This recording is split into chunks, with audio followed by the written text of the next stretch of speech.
There's a lot of very interesting family dynamics going on Yes. here. There's a lot of sort of Oedipal dynamics. I think a very good example of that would be Sam Tarly and his father Randall, and the kind of Oedipal dynamic where obviously Randall wants his son dead. Yes.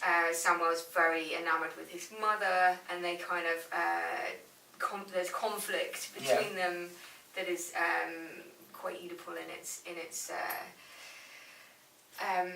design. Yeah.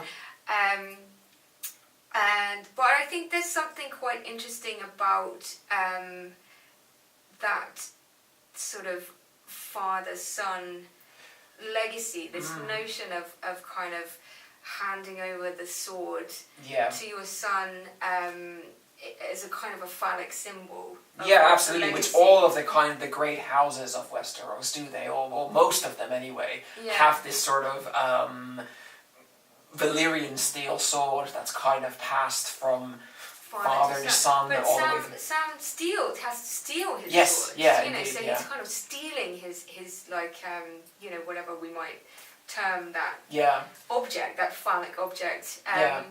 That represents kind of authority and power. Yeah, indeed. As well as birthright, right? Because it's meant to be passed on to the eldest of the family, which I think Sam is, but he's being kind of disowned because he was given the option. Feminized. Yeah. I think it's because he reads books, right? Yeah, exactly. So there's a kind of a way in which there's again a kind of a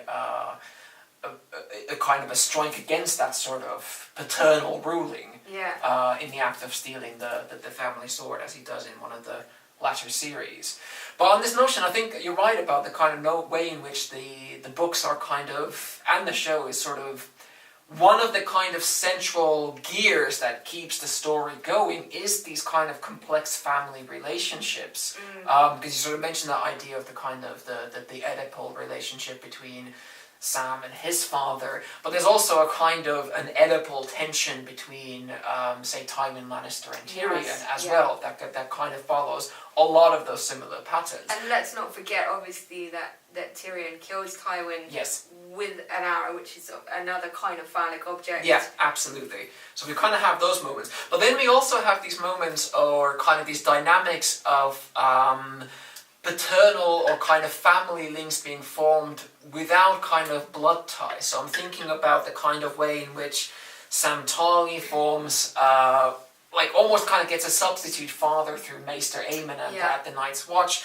and in the same way as Jon Snow then kind of in the early series is shown to kind of find a father figure in Jorah Mormont, who is the Lord Commander, who has disowned his own biological son, Jorah Mormont. So there's like a substitution, like a decathecting and recathecting. Yes, So we could kind of entirely apply that sort of Freudian term of cathexis into these kind of other family relations that are formed through. And indeed, coming back to that idea of the family sword, Jorah Mormont gives the Mormont family sword to Jon Snow because he's not going to give it to Jorah, his biological heir, because he's been disowned. So there's that kind of a sense of these kinds of psychodynamic kind of relationships also kind of occurring across the show as well.